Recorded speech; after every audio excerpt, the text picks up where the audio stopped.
Welcome to another raw reaction video, slower pace than usual. And this one is about NEO, the cryptocurrency.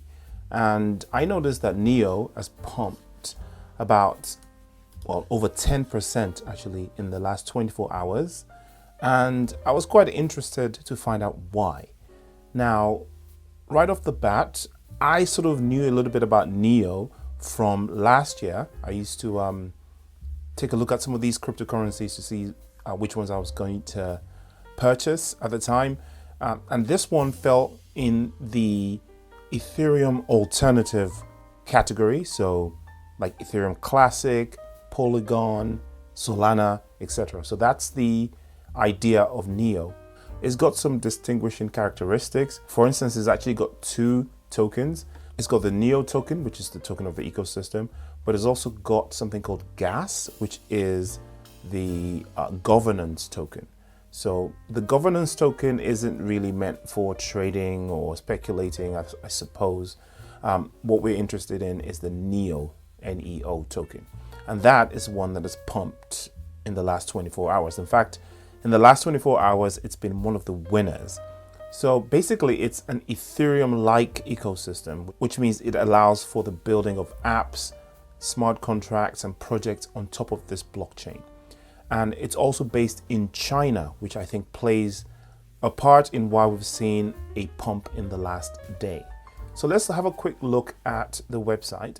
Immediately, I can see that there is a bit of news there, which might again have contributed to the pump. I'm not really sure when this news came out, but if it's in the last 24 hours, then that would be probably a catalyst to why this is pumped 10%. So grant shares, what is grant shares?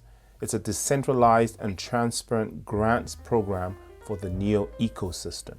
So right off the dome, I can imagine that's a kind of blockchain-based GoFundMe or something like this. Grant shares a decentralized and transparent grants program for the NEO ecosystem. NEO is not driven by a single authority, but thrives through the initiatives of many individuals. Thus, the goal of grant shares is to encourage the individual to materialize their ideas for NEO. It does that by allowing anyone to pose a project and get funding through a decentralized and on-chain decision process. So these are the proposals that people have basically put up, and these are the number of days that they've been up. So like this one has been up for 25 days. So that already suggests that this program is a lot older than a month. You can see 30 days. So it's not new. So that's probably not why it's pumped, but it's an interesting app, and it looks like it's the latest thing or utility to hit NEO. Let's go back to the website. Latest news. NEO Global Development General Monthly Report. So that might be something there. I did a video about this a couple of days ago, that Hong Kong has proposed basically allowing civilians basically to trade retail, to trade cryptocurrencies in Hong Kong. At the moment, it's pretty restricted. And what this means though, is that we're going to get traffic also from mainland China, because things are super restrictive over there, but they'd be allowed to come to Hong Kong, or at least somehow do it in Hong Kong remotely. And that is going to bring a humongous population with lots of money. I'll leave a link to the video where I talked about all that stuff if you're interested. So basically, there's a whole buzz now in Hong Kong in anticipation of people being able to participate in these sort of cryptocurrency projects, and Web3 is going to be huge. I can only imagine that lots of companies, there's NEO's stall obviously, a lot of companies are probably rushing and getting involved in this stuff, and any crypto that's based out of China or Hong Kong or somewhere like that at the moment will probably also be benefiting from the boost, and we're going to probably see a whole bunch of pumps everywhere. So that's most probably what's causing the pump. Wow, look, it's 94% down from all-time highs, and look at the magnificent pump. It's a pretty old project. It's, you know, over 6 years old, and the all-time lows, you know, over 6 years, 2016, and that's a pretty old project. And the all-time highs was 218. That's a long time ago, and it's falling 94% since then. So it's got a massive upside. And if the Hong Kong thing causes this to catch fire, I can see this token doing a 10x maybe even 100x pretty easily. And with the United States chasing away innovation and chasing away US-based cryptocurrency projects, something out of China, something out of Hong Kong might be primed to create an alternative for companies that are looking to exit the United States. All right, back to the website, all-in-one, all-in-Neo, interoperability, native oracles, self-sovereign ID. So that's like an ID system, decentralized storage, Neo name service, that's interesting, one block finality, best-in-class tooling, smart contracts, multi-language. Some of those are quite notable to talk about. The multi-language feature means that it's not only based on one programming language. There are some ecosystems that are based solely on one language, Java, C++, Python. This operates a wider range of languages.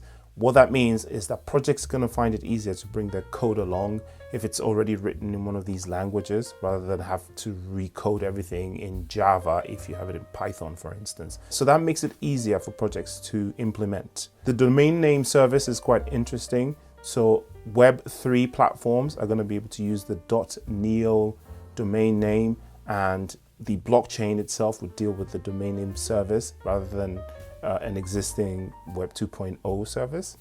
Decentralized storage is another interesting one.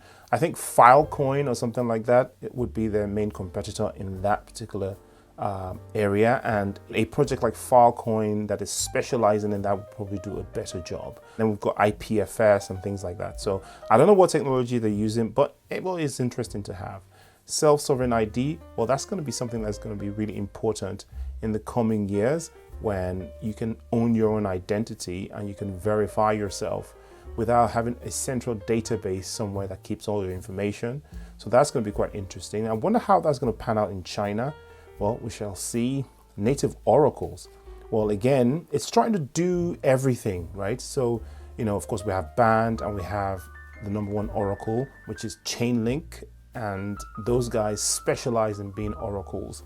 So they're going to be miles ahead of anything that Neo can do in-house. But again, it's interesting to have something in-house, at least as a backup. Interoperability, that's the buzzword these days. Polygon is well known for interoperability.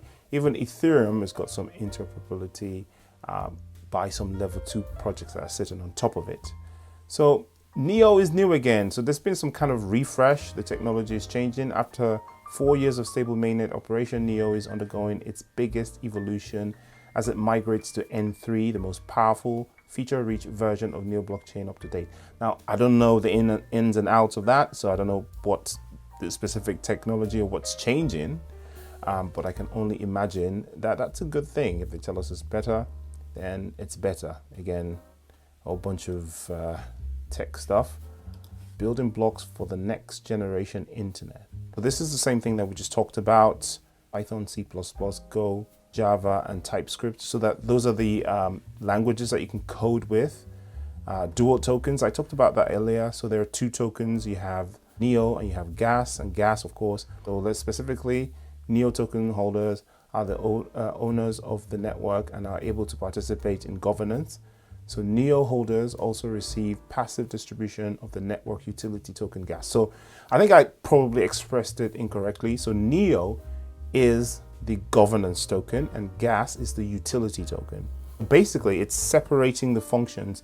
On Ethereum, Ether is used for both of those functions, but this is separating Gas out from Neo. It's interesting that they call it Gas because, of course, we call it gas fees on Ethereum. So that's a bit of a old school name grabbing, as you can see. Earn Gas by holding Neo and also by participating in governance. Heavy social media presence, that's always a good thing. Overall, I'm going to give this token a good 60%. So again, will I buy at the moment? It's extremely tempting. So 60% is a pretty good score, but I think I might hold back till this 10% pump cools off a little bit. I will see you in the next video.